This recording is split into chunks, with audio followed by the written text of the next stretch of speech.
Your life is your life. Don't let it be clubbed into dank submission. Beyond the watch, there are ways out. There is a light somewhere. It may not be much light, but it beats the darkness. Beyond the watch, the gods will offer you chances. Know them. Take them. He can't beat death, but he can beat death in life, sometimes. And the more often you learn to do it, the more light there will be. The mind is the matrix in and of itself. Right now, today, in this moment, I promise you, the matrix has you. If you guys know David Foster Wallace's concept of this is water, to a fish, water is so ubiquitous it ceases to exist. Now, we all have that same thing, and it's playing on us, and it's keeping us from becoming who we want to become. And that thing is our mindset. It's our belief system. It is so ever present. It is so ingrained into the fabric of who you are and the way that you process data, you don't even notice it.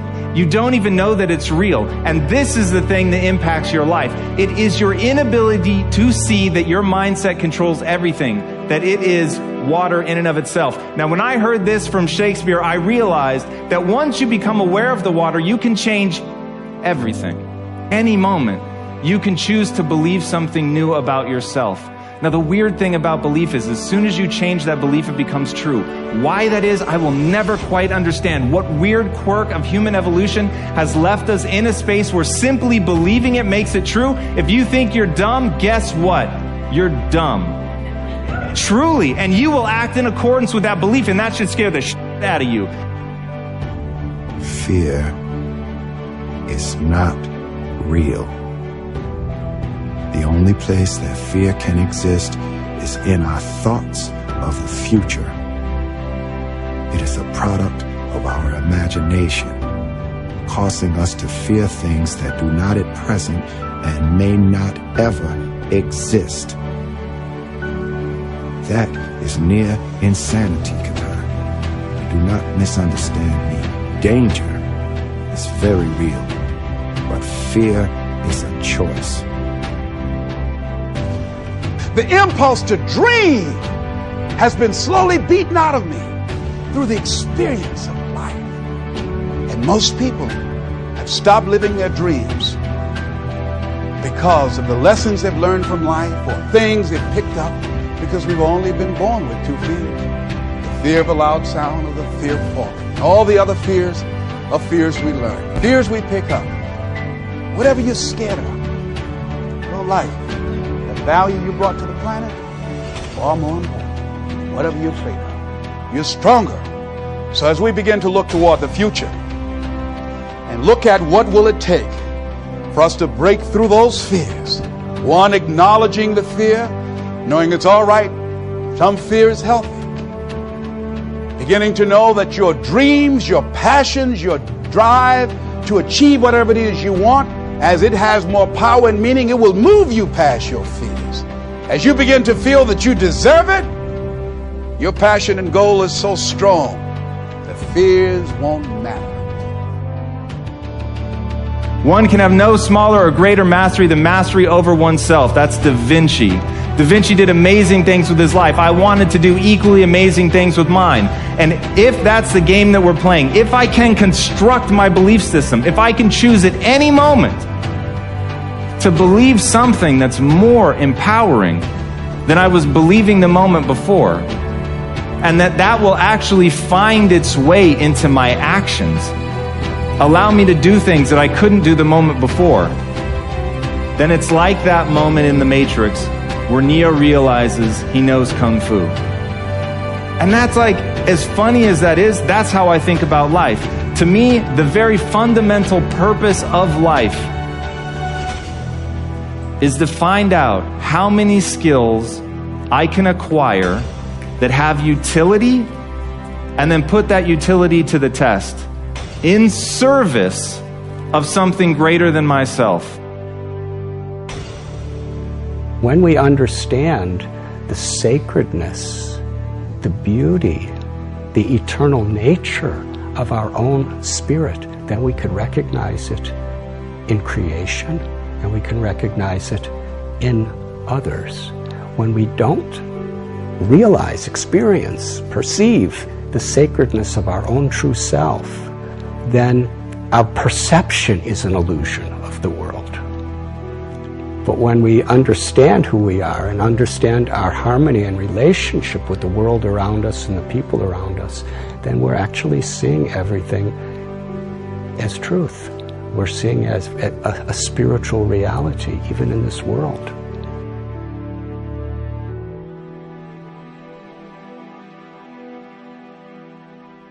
Discovering your why is just the beginning. In order to enjoy all the benefits of having a clearly articulated why, you'll need to have the courage and discipline to use it. Like Thomas Edison said, vision without execution is hallucination. There is an ideal order for implementing your why, though sometimes reality does get in the way, and it all starts with you. Our natural tendency is to start with the tangible.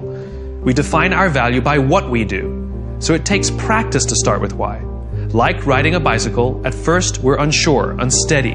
We're in our heads thinking about all the things we need to do, pedal fast, keep enough speed so we don't fall over.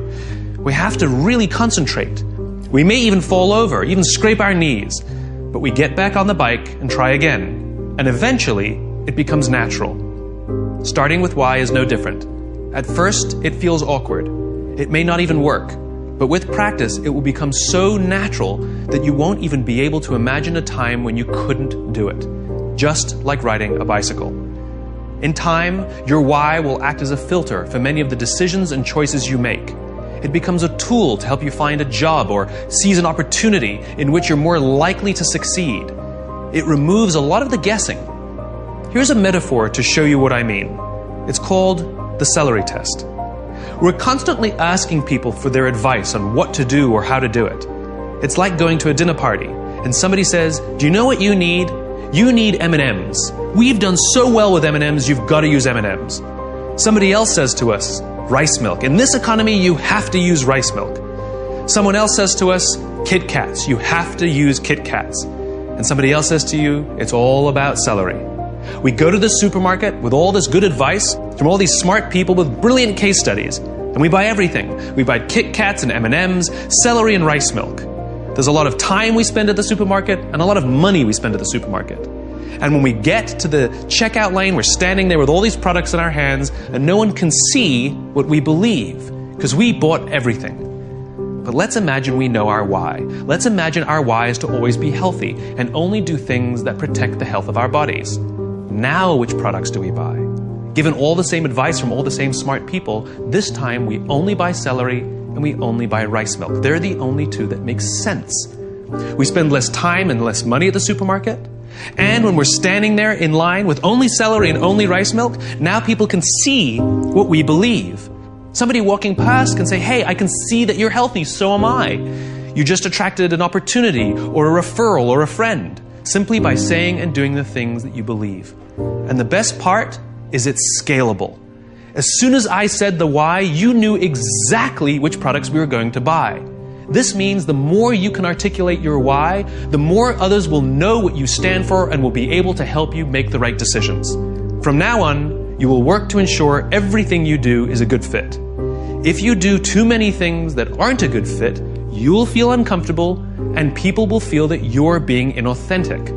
On the other hand, when you start with why, your ability to stand out, find support, and work to all your natural strengths will flourish.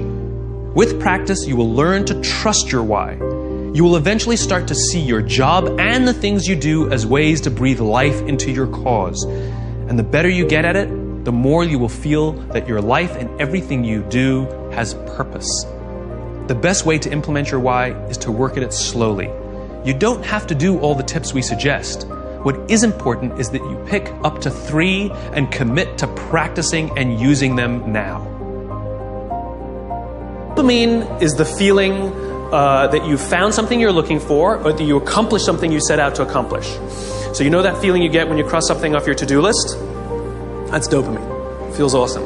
You know when you have a goal to hit and you achieve that goal, you're like, yes! You feel like you've won something, right?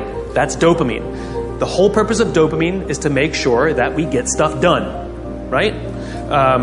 The historical reason for dopamine, we would never eat if we only waited to get until we got hungry, because there's no guarantee that we would find food. So dopamine exists to help us go looking for food. We get dopamine when we eat, which is one of the reasons we like eating. And so when you see something that reminds you of something that feels good, we want to do the behavior that helps us get that feeling, right? So let's say you're out there going for a walk and you see an apple tree in the distance. You get a small hit of dopamine. And then what it does is it focuses us on our goals. And now we start walking towards the apple tree. And as the apple tree starts to get a little bigger, we feel like we're making progress. You get another little shot of dopamine and another little shot of dopamine until you get to the tree and you're like, yes!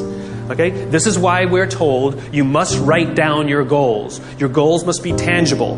There's a biological reason for that. We're very, very visually oriented animals. You have to be able to see the goal for it to biologically stay focused, right? If you don't write down your goals, if you can't see your goals, it's very hard to get motivated, to get inspired. For example, think about corporate visions, right? A corporate vision has to be something we can see, right? That's why it's called a vision. You can see it, right? To be the biggest, most respected, to be the fastest growing are not visions. They're nothing, right? What does that even look like? Respected by whom? Your mother? Yourself? Your friends? Your shareholders? Who knows? What's the metric? Dunno. It's amorphous, doesn't motivate us. Just like I can't tell you, you will get a bonus if you achieve more. You're going to ask me, how much more? I'm going to say, more. Doesn't work. You need a tangible goal. You need a tangible goal, right? Here's a great vision. Martin Luther King, I have a dream that one day, little black children and little white children